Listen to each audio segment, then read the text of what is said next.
At my sister's wedding, lace, chandeliers, violins playing songs too pretty for the people who stood beneath them, my 8-year-old daughter tugged my arm. Her voice was barely a whisper. "Mom, we have to get out of here.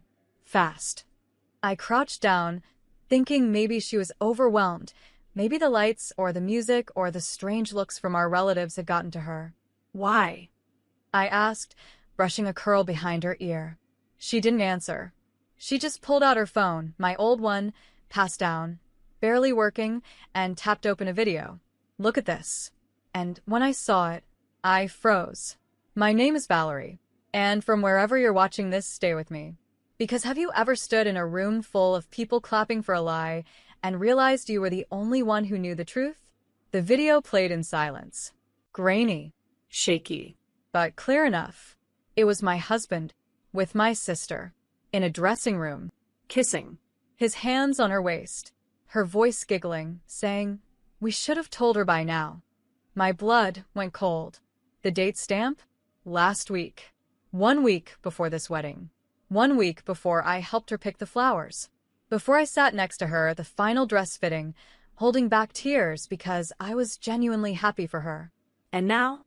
Now my daughter, 8 years old, was the only one brave enough to show me. I looked down at her. "Where did you find this?" She bit her lip. "I saw them last week. At the house." I didn't know what to do. So I waited. And when he left his phone on the table, I airdropped the video to mine. "I just didn't want to hurt you unless I had to." She was shaking. But I wasn't. Not anymore. Because in that moment, something ancient woke up in me. Not rage. Precision. I stood slowly, smoothed my dress, kissed my daughter's forehead. "Good," I whispered. "Now we go." Not to cry, to plan. Because they thought this would break me. But they forgot. You never betray a woman who taught her daughter to watch. And this time, they both learn what that really meant. I walked out of that ballroom like nothing happened. My daughter's tiny hand curled into mine. Her heart was pounding. Mine? Steady. Cold. Calculating. The violins kept playing. The crowd kept toasting. My sister stood at the altar, pretending to promise forever. And my husband? He sat in the front row, smug, polished, clapping like he hadn't already broken every vow he ever made to me. I didn't scream, didn't run, didn't faint, because this wasn't going to be a scene. It was going to be a symphony, and I was about to conduct the whole damn thing. We got in the car. I buckled my daughter in, handed her headphones, and said, "You were brave today. Now let mommy handle the rest." That night, I didn't sleep. I watched the video again. And again. I slowed it down, took screenshots, pulled metadata, everything I needed to turn this betrayal into evidence, and eventually into ashes. By morning, my husband noticed the shift. He walked into the kitchen, yawning like a man who didn't know he'd already lost everything. "Morning," he said. I poured coffee. "How was the wedding?" He blinked. "What do you mean?" "You were there." I smiled. "Just checking what version of the truth you remember." He squinted. "Everything okay?" I handed him the cup. Perfect. He kissed the top of my head like nothing was wrong. That's when I knew. He thought I was too soft to detonate anything. He thought loyalty made me blind. It didn't. It made me quiet. And that's worse. Later that day, I called my lawyer. Quietly filed papers under sealed notice. The house, in my name. The cars, all leased through my business. The accounts, I'd set up a secondary 1 month ago when I first felt that gut twist women are trained to ignore. But the best part? The prenup he forced me to sign? Null and void if infidelity could be proven. And now? It could. Not just hearsay. Footage. Footage captured by an 8-year-old girl who watched the world betray her mother and said, "No, not today." So no, I wasn't broken. I was arming myself. Because, what they didn't realize, I wasn't the woman standing in the wreckage. I was the one pulling the detonator. He noticed the silence first. No arguments. No tears. No accusations. Just stillness. The kind of stillness that should have scared him, but didn't. because men like him think destruction only comes with screaming. But I'd already started the demolition. That morning, I sent a copy of the video, watermarked, time-stamped, to my lawyer. Subject line: proof. Let's proceed. He responded within 10 minutes. This will hold up in court. Given the prenup clause, we're in control now. Control. Something he used to wrap around me like a leash. Now I wore it like armor. I spent the next day laying traps. Revoked access to the business credit card. Flagged joint accounts. Transferred ownership of my company's tech assets to a holding LLC, one he didn't know existed. He came home late that night. Loosened tie, wine on his breath, arrogance in his shoulders. "You've been quiet," he said, dropping his keys into the dish by the door. "Everything okay?" I smiled. "Perfect." He nodded, satisfied. Walked into the living room. I followed with 2 glasses of wine. My hand steady. My heart not even racing. We sat. He turned on the TV. I reached for the remote and muted it. He looked at me. "What's up?" I opened my phone. Tapped the screen. Pressed play. There they were. Him. My sister. A kiss. A laugh. Her saying, "We should have told her by now." He froze. Didn't blink. Didn't breathe. Where did you get this?" he stammered. "Our daughter," I said. "The one you forgot could see." His hands trembled. "Val, wait, this isn't what it looks like." "Oh no." I cut him off. "It's exactly what it looks like. That's the problem." He leaned forward. "It was a mistake." "No," I said. "A mistake is forgetting an anniversary. You chose this. And now, so do I." I stood, walked to the hall, came back with a manila envelope, slid it across the coffee table. He opened it. Inside, the divorce papers. Filed, stamped, ironclad, and clipped to them, a letter revoking his power of attorney, business access, and joint benefits. His hands dropped. "You've been planning this," he whispered. "No," I said. "I've been watching. And while you were playing God with my life, I built an escape route you'll never follow." Then I turned and walked away, because he didn't deserve a breakdown. He deserved to be erased. The next morning, my phone exploded. Not with apologies, but with damage control. Texts from him. "Can we talk? Don't do this. I made a mistake. You're overreacting." And finally, the one that made me laugh out loud. "Let's be adults." Adults? Like the kind who sneak around with your sister while your daughter watches from a doorway? Like the kind who wear tuxedos to a wedding built on lies? I didn't reply. Instead, I drove to my lawyer's office and signed the final power transfer. By noon, he was locked out of everything: emails, accounts, even the building where we used to run our joint business. He showed up at my office 2 hours later, banging on the glass door like a man finally understanding that the world he built was actually mine. "Valerie, come on. Just let me explain." My assistant stared at him like he was a street performer in a suit. I walked to the door. Calm. Straight-backed. Quiet. Opened it just enough for him to look me in the eye. "You had a wife," I said. "And a daughter. You had a life most people pray for. And you threw it away for what? A thrill? My sister's approval? Some pathetic little secret you thought you could control?" His mouth opened. Closed. Opened again. I kept going. "You cheated on a woman who was building your legacy while you played house with my blood." He whispered, "I didn't mean to hurt you." And I said the one thing I knew would bury him. "You didn't think I'd matter enough to hurt." I closed the door, locked it, then turned back to my team and said, "Let's get back to work." Because while he unraveled, I was expanding. Later that night, I found my daughter curled up on the couch, sketching in her notebook. "Watch out working on?" I asked. She smiled. "An invention. It fixes things that people break." I sat down beside her, heartbreaking and healing at the same time. "You already fixed the most important one," I whispered. "Me." Because she had.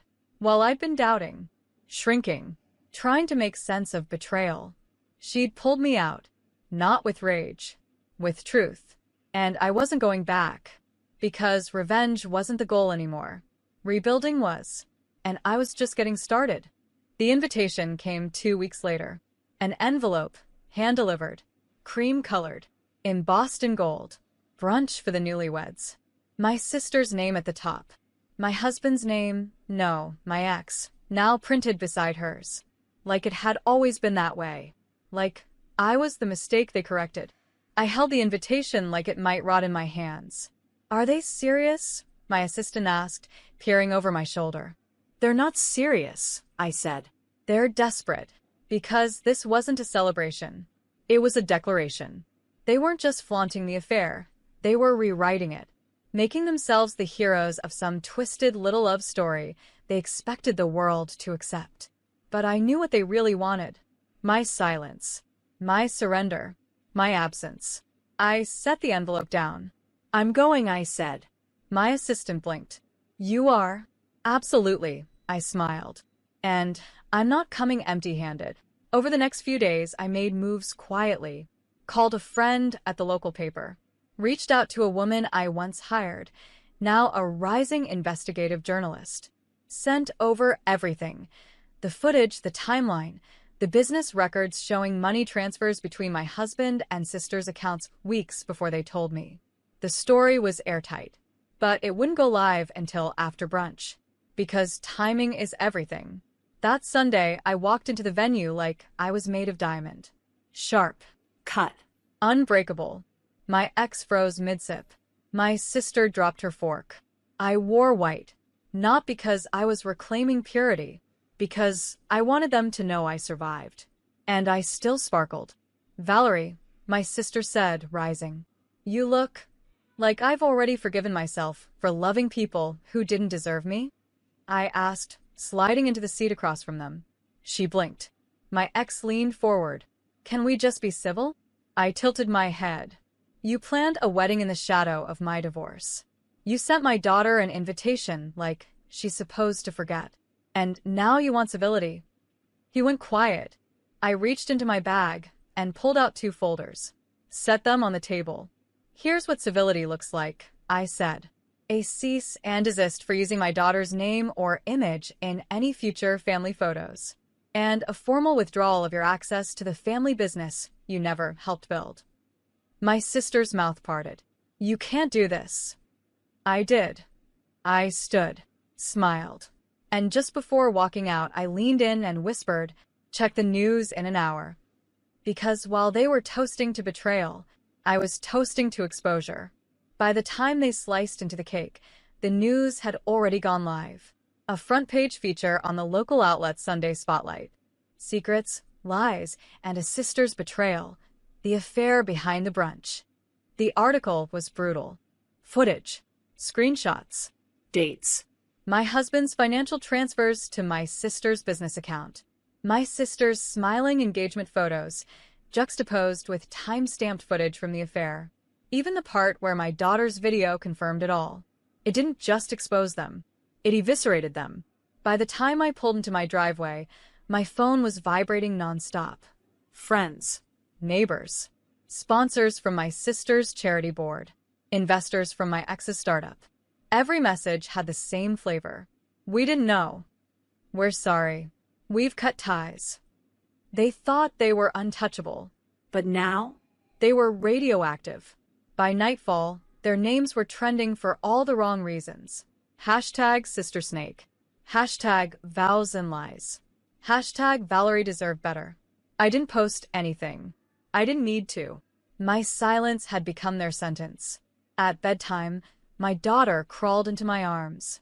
Is it over now? She asked. I kissed her forehead. It's just beginning. Because I wasn't stopping here. This wasn't about revenge anymore. It was about redirection. Over the next week, I turned the attention into action. I launched a mentorship program for single mothers rebuilding after betrayal. Called it Project Backbone. Because that's what we are. The spine behind every collapsing world. The ones who don't fall, we carry. I got a call from a publisher 2 days later. They wanted my story. The whole thing. And this time, I would be the one telling it. Not in courtrooms. Not in whispers. But on paper. On record. On my terms. Meanwhile, my sister's charity lost half its funding. My ex's startup was dropped by its lead investor. And the best part? I never raised my voice, never made a scene, just built my own stage. Because they wanted to shame me in private, and I gave them the gift of public memory. They tried to recover, of course. A tear-filled video from my sister's Instagram account, shaky voice and perfect lighting. I never meant to hurt anyone. Love is messy. Please be kind. The comments section wasn't kind. Neither was the board of directors at her nonprofit, who released a statement the same afternoon. Ms. Reynolds will be stepping down, effective immediately. As for my ex, he posted nothing. He just disappeared. His company removed his name from the website. His LinkedIn went dark. Even his gym revoked his featured member bio. He called twice that week. Left voicemails like they mattered. You got what you wanted. Can we stop now? You're better than this, Valerie. No. I'm just done being better for people who expect me to be small. I spent the week finalizing the first chapter of my book. The working title? Silent Fire. How I burned down their lives without raising my voice. It felt right. Because I didn't scream. I exposed. I corrected. I walked away with everything they thought they'd stolen from me. That Friday, I got a knock at the door. It was my sister. No cameras. No lipstick. No arrogance. Just her. Fragile. Tired. She held out a small box. This belonged to Mom, she said. I thought you should have it. I opened it slowly. Inside, a silver bracelet I hadn't seen since I was 16. Our mother's favorite. One she promised I'd inherit someday, then gave it away without explanation. I looked at Hannah. Really looked. Tears welled in her eyes. I don't expect anything. I just wanted to say sorry. A real sorry. For everything. I nodded. You did destroy something. I know, she whispered. But I rebuilt it without you. She looked down. I believe that. Then she turned and walked away. And for the first time, she didn't look back. I closed the door gently. My daughter peeked around the hallway. Was that Aunt Hannah? I nodded. She say sorry? She did. Are you gonna forgive her? I thought about it. Then I said, I already did. But forgiveness doesn't mean return access. Because I wasn't bitter. I was better. And my peace? That was the part they never saw coming. The book hit shelves on a Tuesday. By Thursday, it was sold out. By Friday, the press was calling me the woman who rebuilt herself without burning the world down, just pulling out the floorboards. But the truth? I did burn it down. Every false promise. Every whispered betrayal.